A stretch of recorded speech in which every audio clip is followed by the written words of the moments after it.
Hey all the dear viewers of Dr. Farah's Wellness Canopy, Assalamu alaikum. Well, me, Dr. Farah, is welcoming you all guys back again in your spot of wellness and goodness, which is Dr. Farah's Wellness Canopy. I'm sure you guys must be doing very great. But I want to say that I'm getting some DM which is repeating in manner, and people do question how can I quit a bad habit. Well, my question, rather than how can I quit, the question is why do you continue when you know that is wrong?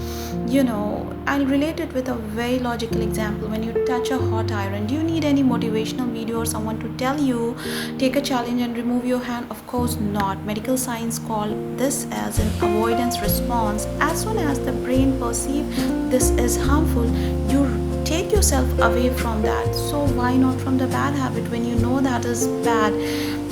Because how to acknowledge first of all that is bad, rather than putting any filter or justifying or explaining or validating it on the name of a trend, or this is just for a moment or a stress buster I'm doing because everyone is doing, or rather than blaming the circumstances or the situation. Once you acknowledge, that is the point you are taking the first step to rectify it, because deep inside our heart, our soul, we always acknowledge the fine line between right and wrong. But in today's world of distraction, chaotic world, the challenge lies how to acknowledge between that right and wrong. You know what?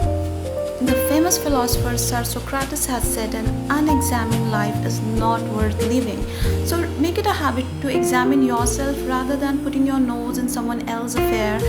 Retrospection, self-question, examination. Make a habit before sleeping. Stand in front of mirror and question yourself about the action, because in Holy Quran, Allah subhanahu wa ta'ala in chapter 13 verse number 11 has said He's not going to change the situation of a believer until they do change what it lies in them. That's why Prophet Muhammad, peace be upon him, had told that sin is something which wavers the heart, and a person dislike to be open before others.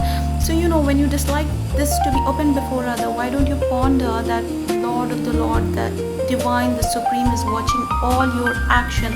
Understand bad habit can be strong, but your soul is a stronger, because one day it isn't created by the Lord and one day it will return to the Lord. So make it a habit to question yourself, because bad habit is a choice, but to rectify, to quit it, is just need a small and true intention that I acknowledge this is wrong, I feel sorry for it, and I will rectify it without any explanation. Because you think where this is going to take me ahead, my character, my faith, everything is dangerous. So thank you so much for watching. Take a good care of yourself. Bye bye. Stay